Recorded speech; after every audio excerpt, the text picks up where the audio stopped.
دا یو داسې جذبه ده چې دا څوک مړولی نشي واورئ دا یو داسې محبت ده چې دی ختمیږي نه واورئ او هغه څوک دې هم واوري چې د دې خلاف څه قسمه سازش کول غواړي هغه دې هم واوري هغه څوک دې واوري چې درې پرده او د بوسو لاندې اوبه بیایي او هغه د قادیانانو دپاره اعلی کار جوړیږي او د خپلې کورسۍ د بچکولو دپاره هغوی سره معاهدې کوي مونږ ورته وو نه به تی او نه به ستا کورسۍ نه به قادیانې دا ملک د مسلمان دی او دې ملک کې به صرف د محمد رسول الله محبت چلیږي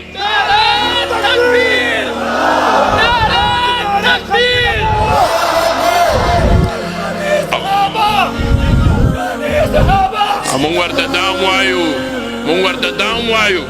که هر حکومت دی او که هر څوک دی نو دا خبره دې هم واوري جاء الحق وزهق الباطل ان الباطل كان زهوقا